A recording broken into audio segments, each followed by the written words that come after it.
Yeah, Decarbon1ze, happy to meet you. It's a great pleasure to be here. It's always fun, at least for me, I believe. So my aim today is to tell you something you do not know yet, you might be aware of, but are probably not. How many, just to get an idea, how many of you know what a VNB is?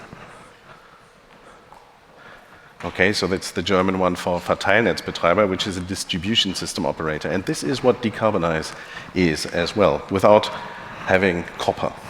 Now, we did ubiquity before, so a very experienced team. Now it's like 10 FTE, or exactly 10 FTE. Regulatory clearance for core business. This is very important to remember when you think, well, but is this even allowed or permissible, and how do they do that? So that's the one to remember.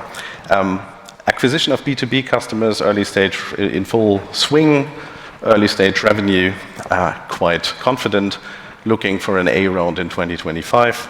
And well, if there were any offers that couldn't be declined, happy to be considered, of course. Now, you know all that. That's about the flexibilities, the volatile prices, the weather, solar, wind. You have heard about that. It's billions a year that are wasted, right? Whether it's curtailment or whether it's export of electricity for negative prices. So it's an extremely costly thing.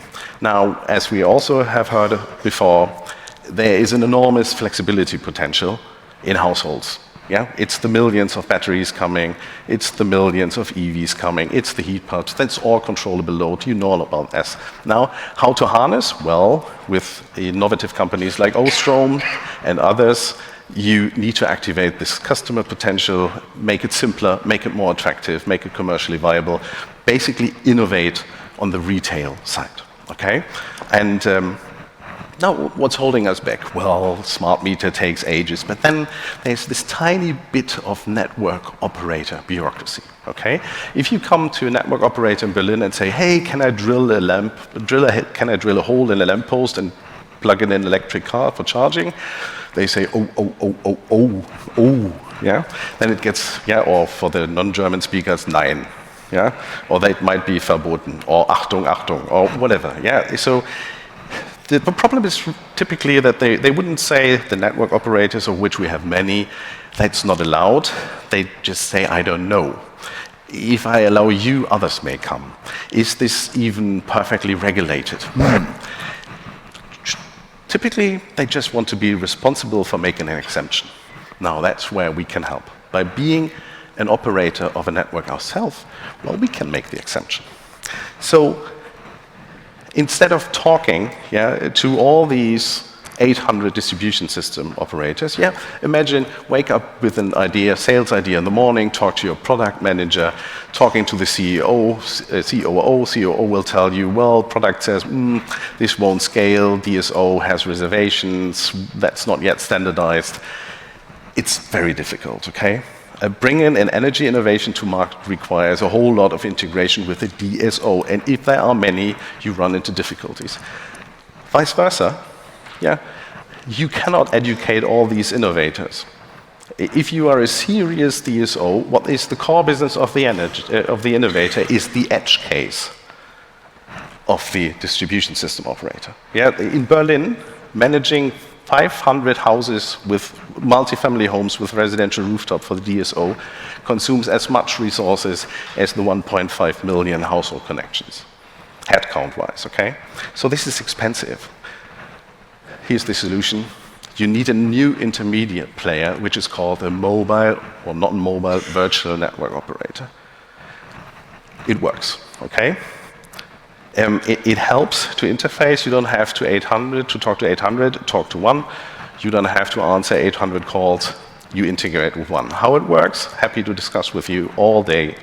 Now, to integrate this with DSOs and TSOs, to get the regulatory approval wasn't easy, but that has been achieved over the last 2 years, in particular over the last 12 months. We have made great progress so that we now can lock on the energy innovators who interact with us as if we were a network, okay?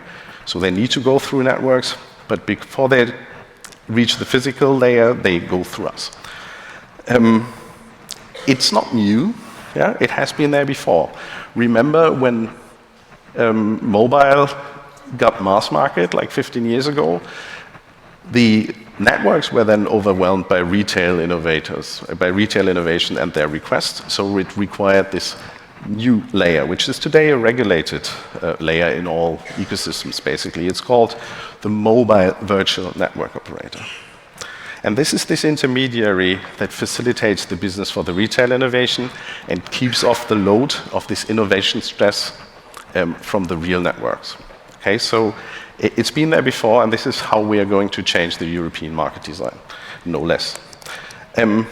Now, with TSO backing, transmission system operators, we see quite a bit of traction and interest. Yeah, this is not yet fully translated into commercial traction, but it will. And maybe to give you an idea, if you have an all-electric home that includes generation, you need to feed in. And the accounting, the electricity accounting that is involved, that is a typical DSO job.